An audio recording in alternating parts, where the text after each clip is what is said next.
In 2016, Porsche did the unthinkable.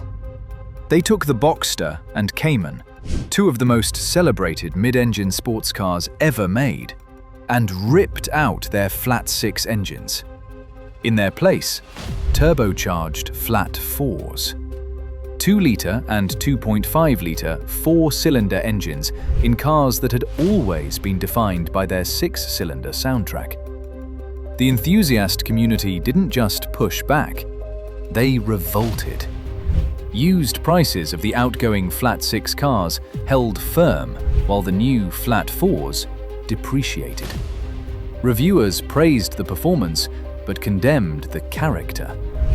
And then, 3 years later, Porsche did something that car companies almost never do.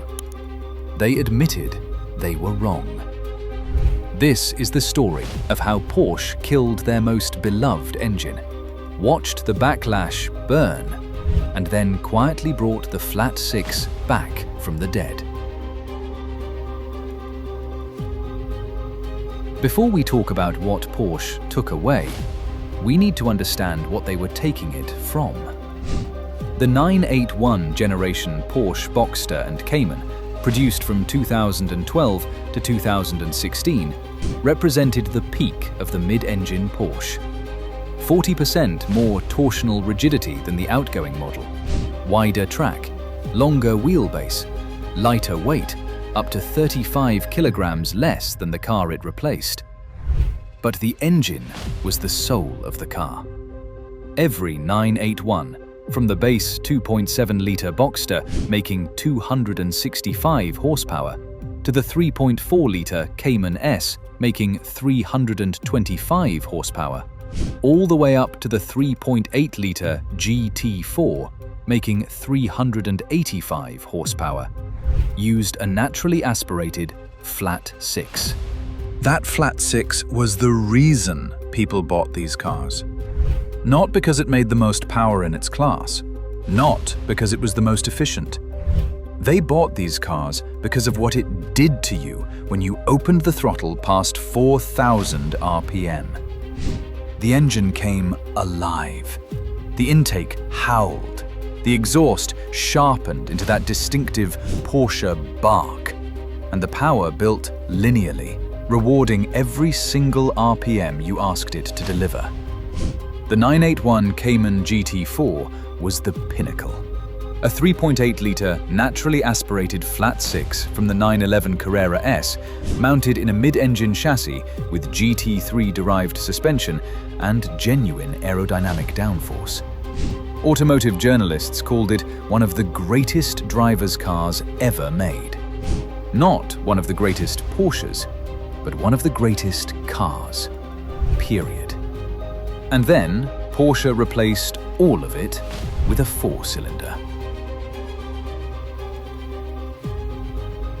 The decision to kill the flat six wasn't made by enthusiasts.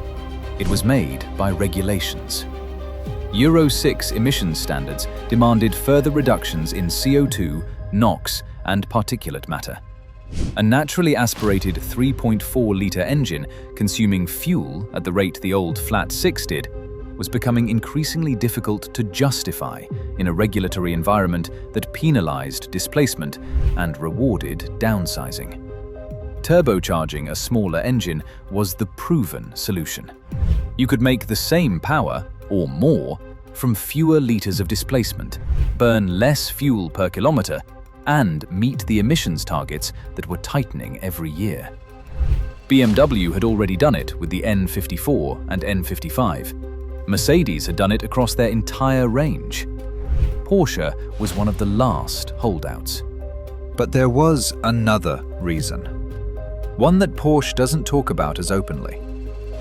The Cayman and Boxster had a problem. They were getting too good. The 981 Cayman GT4 was embarrassingly close to 911 performance. A mid-engine car with a flat six that cost less than a 911 but drove just as well. In some reviewers' opinions, better. The 911 is Porsche's icon. Its profit margins are enormous. It is the car that defines the brand.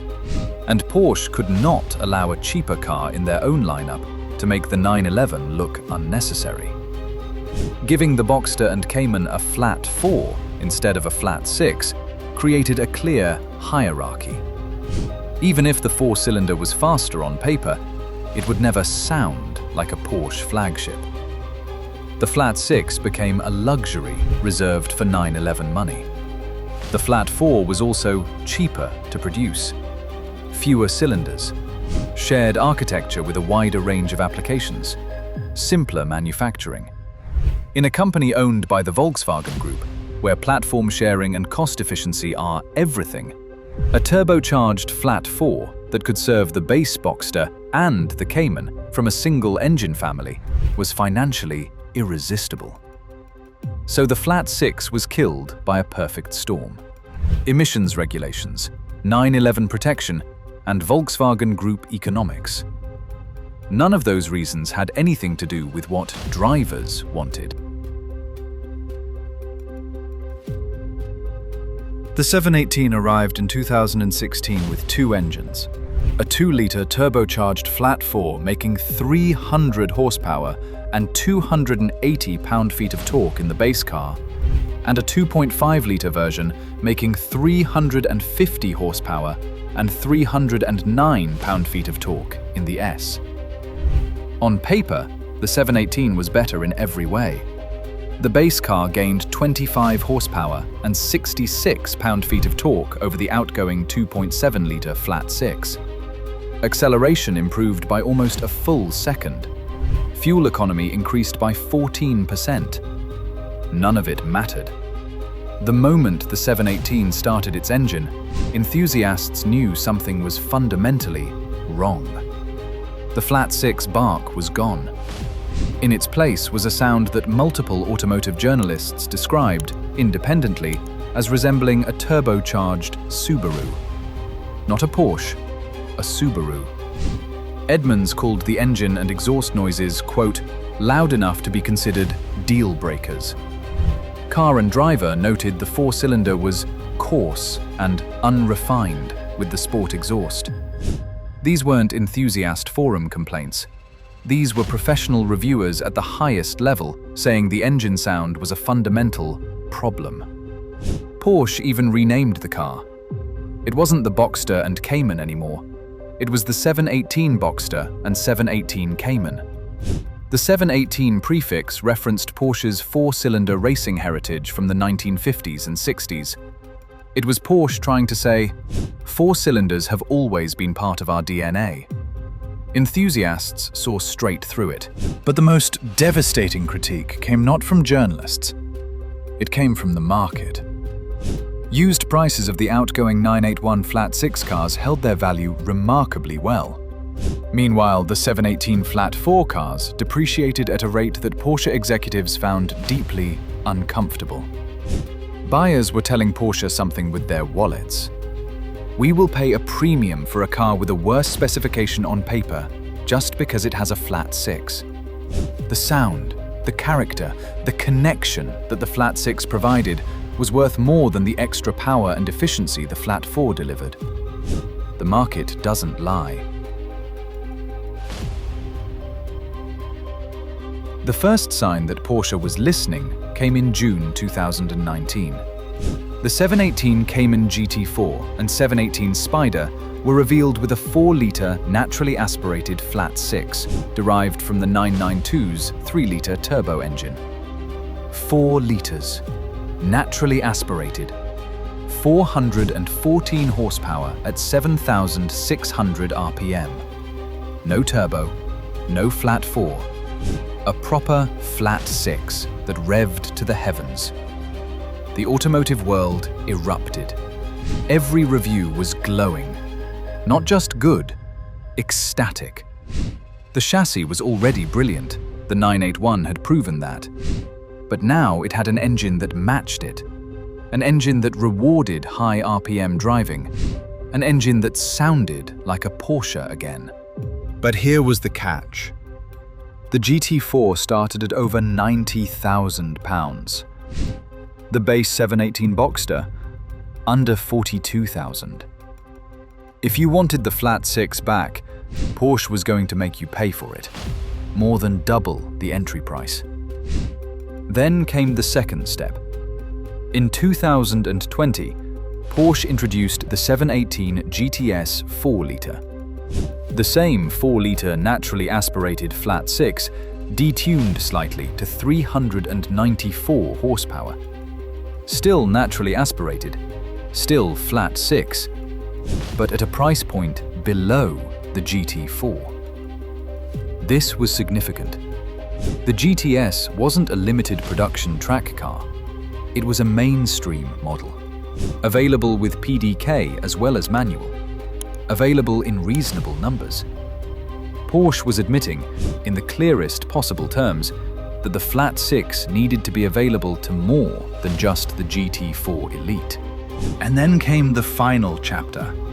In 2025, Porsche announced a comprehensive realignment of their product strategy. The next generation 718, which had been planned as an electric car, would now be offered with combustion engines. Internal combustion Boxsters and Caymans would return. This wasn't just an engine reversal, it was a $6 billion strategy reversal for the entire Volkswagen Group. Porsche had planned to go fully electric with the 718. The market said no. Enthusiasts said no. And the same company that had killed the flat six in 2016 was now spending billions to ensure combustion engines survived. The Porsche 718 story is unique in modern automotive history. Name another manufacturer that killed a beloved engine, faced overwhelming backlash, and then systematically reversed the decision over 5 years. BMW hasn't done it. Mercedes hasn't done it. Porsche is the only one. And the lesson isn't just about engines. It's about the relationship between a manufacturer and its customers. Porsche's customers are among the most passionate and most loyal in the automotive world. They buy Porsches because of how the cars make them feel, not because of spreadsheet specifications.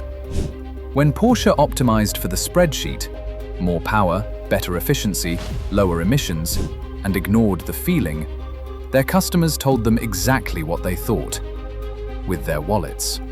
The irony is that the 718 Flat 4 is an excellent engine. 300 horsepower from 2 litres is remarkable. The torque delivery is immediate. The car is objectively faster than the flat six it replaced.